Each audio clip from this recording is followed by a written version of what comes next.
सहूलियत ना हो तो क्या नमाज कबूल होगी? अब आप बताइए क्या जवाब देता मैं।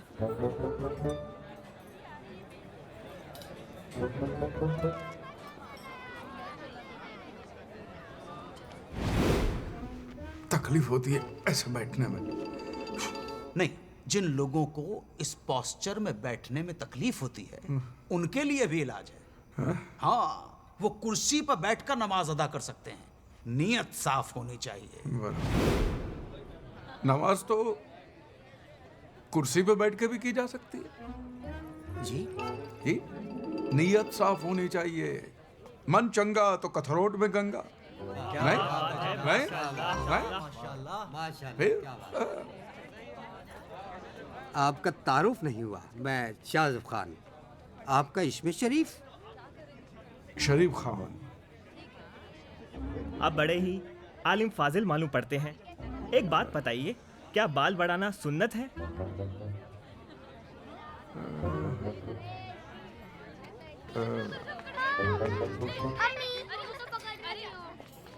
अम्मी क्या कहती है आपकी? अम्मी कहती है कि सुन्नत है तो सुन्नत है, क्योंकि अम्मी के पैरों में ही तो जन्नत है। हुजूर एक बात बताइए, ये जन्नत का असली रास्ता है कहाँ? आप कहाँ रहते हो?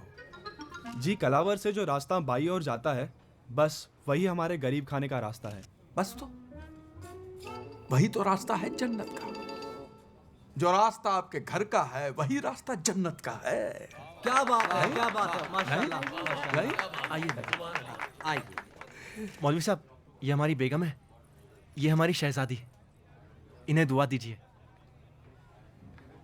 मैं क्या दुआ दूं?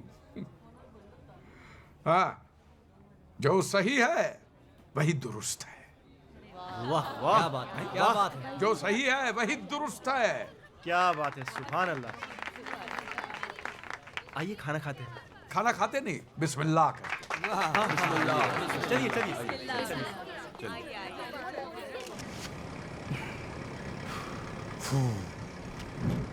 दाढ़ी उतर गई, सुकून मिला। लेकिन कसम खुदा की, पार्टी में सेंटर ऑफ अट्रैक्शन बने हुए थे। भगवान ने लाज रख ली। महमूद भाई, एक बात बताइए, मुझे अनजान लोगों के बीच में छोड़ के तुम उस औरत के पीछे क्यों भटक रहे थे? ना ना, गलत ना समझिए, वो कोई गैर खातून नहीं है। तो हमारी बेगम है, रूठ के मायके चली गई है। अरे राम राम राम। सॉरी। हाँ भाई, मुझे पता नहीं था, सॉरी। क्या लगता है आपको, इस एग्जाम में मैं पास हो जाऊंगा? बिल यकीनन। कसम खुदा की, जो परफॉर्मेंस आपने दी है, अगर वो परफॉर्मेंस रिपीट कर दी उस कमबख्त इमाम के सामने तो सारे किले ढह जाएंगे। बोलिए आमीन। आमीन। सुम आमीन।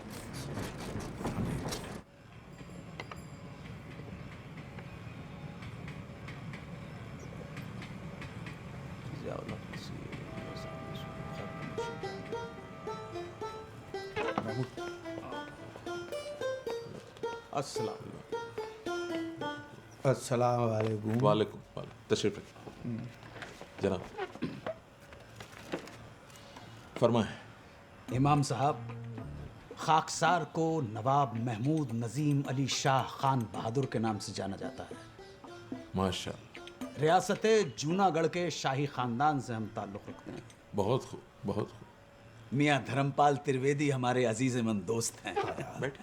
और महज इत्तफाक है कि आपके प्रेसिडेंट सैयद इम्तियाज़ मुबारक हुसैन भी हमारे करीबी हैं। अभी परसों ही हम उनके साथ पोलो खेले। अस्तगफिरुल्लाह। हुजूर इम्तियाज मुबारक साहब का इंतकाल 2 साल पहले हो गया। तख्ता काफी पुराना है जी। अल्लाह ने जन्नत अता फरमाए। ख्वाब में अभी भी आते हैं। हम कल ही उनके साथ पोलो खेल रहे थे ख्वाब में।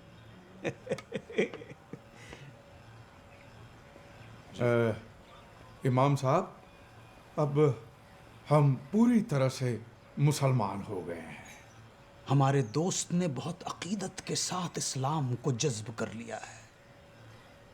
आप लेकिन फिक्र न करें, हम अपने तरीके से मालूम कर लेंगे। माशाअल्लाह। मुसलमानों के 5 फराइज तो पता होंगे आपको? 5 फर्ज 5 जी। कलमा, बहुत खूब।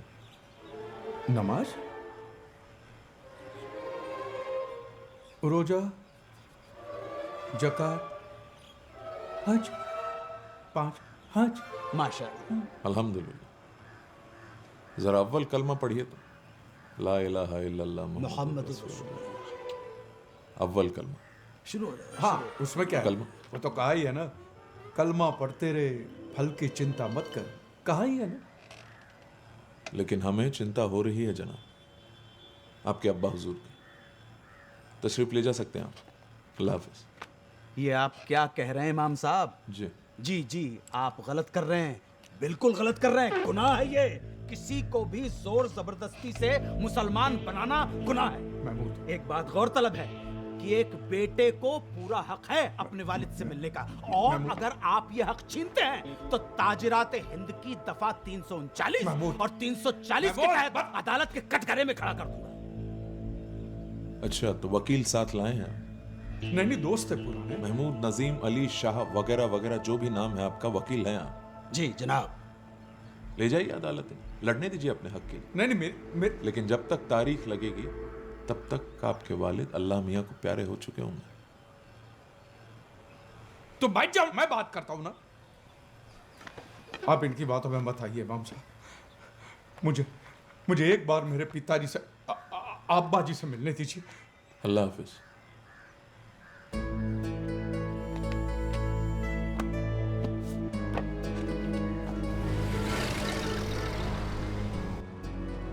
ये इमाम ऐसे नहीं मानेगा। एक काम करो, एक वकालत नामे पे दस्तखत कर दो और बाकी सब कुछ हम पे छोड़ दो।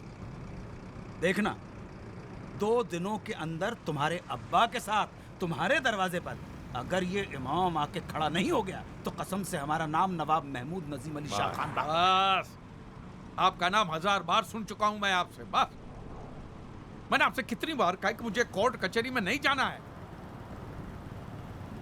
ये जो भी कुछ हुआ है सिर्फ तुम्हारी वजह से हुआ है। हमारी वजह से? और नहीं तो क्या। न तुम इमाम से बदतमीजी करते हो, ना ये बात होती। इमाम की खातिर हमसे लड़ रहे हो, अपने दोस्त से?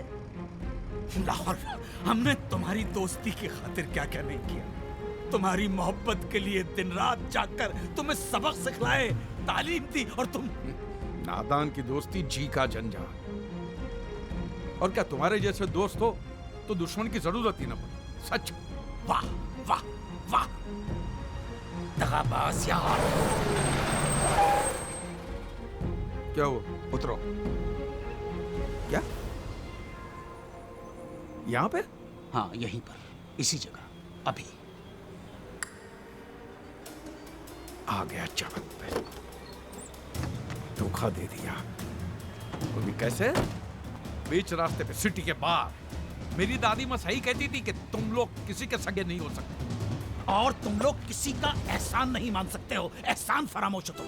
अरे धोखा देना तो आप लोगों के खून में है, और दुनिया में जितनी भी लड़ाइयाँ हो रही है सब आप लोगों की वजह से हो रही है। फिर वो हिंदू हो, क्रिश्चियनों की, यहूदी, दूसरी पार्टी कोई भी हो, पहली पार्टी आप लोग ही होते। तुम्हें क्या पता माइनॉरिटी होने के क्या प्रॉब्लम है। माइनॉरिटी। जब हक नहीं मिलता है तो आग लग जाती है मियाँ। घर नहीं मिलते हैं, नौकरी नहीं मिलती है, जिसे देखो वो हमें टेररिस्ट समझता है। क्यों? क्या इस मुल्क को बनाने में, इसको आजाद कराने में हम मुसलमानों की शहादत और मेहनत शामिल नहीं? कैसे साबित करें कि हम भी वतन परस्त हैं? इस बात को चैलेंज करने के लिए हम अकेले वाहिद तुम्हारी कॉलोनी में आए, और बखुदा अगर हम वकील नहीं होते तो तुमने कब का जूते मारकर हमें बाहर निकाल दिया होता। हाईवे पर नहीं, इस सिटी से बाहर नहीं, इस मुल्क से बाहर।